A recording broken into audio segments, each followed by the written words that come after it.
What is up? What is up, my people? My people, thank you once again for tapping into the channel. It's much appreciated.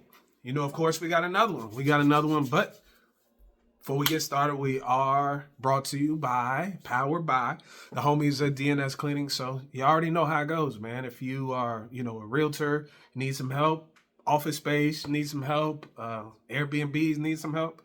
Those are the people that you want to reach out to. So reach out to me through any of the social media platforms, whether it be YouTube, Facebook, Instagram, Twitter, X, whatever you want to call it. Reach out to me and I will make sure that you have all the information that you need so you can get in contact with those guys so they can get you squared away. All right, let's get to it, y'all. We got some action this weekend coming from Australia. We got George Kambosos Jr. against Jake Wyllie. All right, so it's going to be a late replacement for George Kambosos Jr. He was supposed to take on Dal Jordan, but it was just breaking. So today is Monday.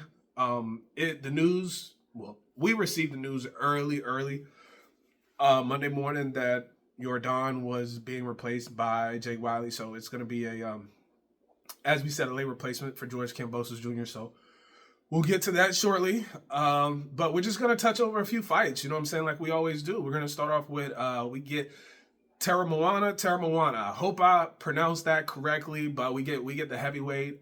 He's a couple fights in now. He made his debut with Matchroom not too long ago. So he's, that's how it goes, right? Just keep it pushing.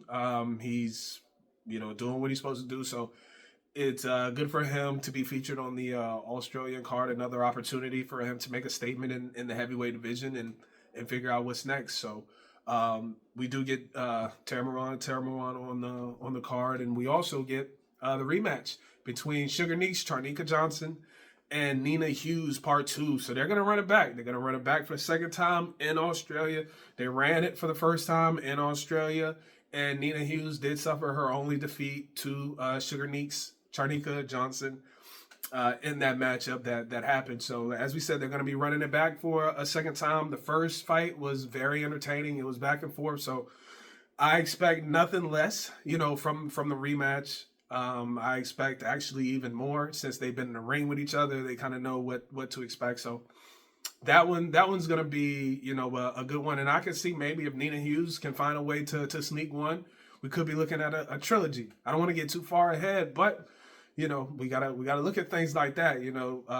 Charnika has one on her right now. It's 1-0. So, if Nina can sneak one in there, who knows? But I'm looking forward to all action, fight with those two ladies. And, we got another set of ladies that's gonna get it rumbling too. It's gonna be Sky Nicholson against Tiara Brown. Now, those two have been talking quite a bit on social media before, the fight was made official. They did a lot of chirping back and forth. So now that the fight's been made, there hasn't been as much chirping, but I still, expect a good one between these two ladies. They did a little face-to-face interview, and Tiara Brown made it known that Sky is comfortable fighting her own fight, so she's going to make her fight.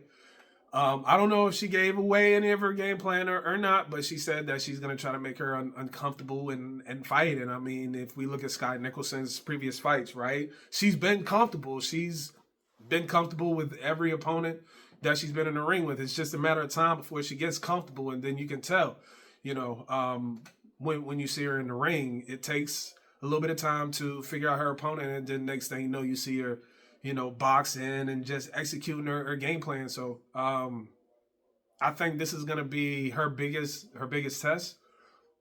But this is also going to be Tiara Brown's biggest test too, right? It's going to be a world title shot for her. I believe she's going to come with all action. She's going to come ready to go, and Sky's going to, of course, be ready to keep her title. And that one's going to be a all action fight. I'm excited for that one. And it depends on who can impose their game plan, right? If Sky can do what she's been doing, which is boxing, staying on her toes, using the jab, she counters a lot. If y'all notice, Sky, she does counter a lot. So if she can just stay comfortable in doing what she's been doing this entire time, execute her game plan, I could see her winning another title. I could see her winning another fight, another title, making another title defense. And Tiara Brown, she has to make it her kind of fight, right? She has to do what she said she was going to do. She has to make it a dog fight. She has to make Sky, uncomfortable, take her out of her element.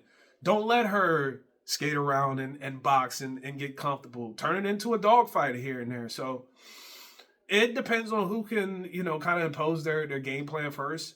I think that's going to dictate the outcome of this fight. So we're going to pay attention to the first couple rounds. Obviously, I think the first couple rounds is really going to be an indicator on how it's going to go. Obviously, you got those first couple rounds is going to be a fill-out process. But I think after the fighters start to make their adjustments, I think at that point we're going to start to see, how the fight is going to go. And then, of course, we got the main event, Kambosos against Jake Wyllie. As we said, it's going to be a late replacement for Dal Jordan. He was not cleared medically.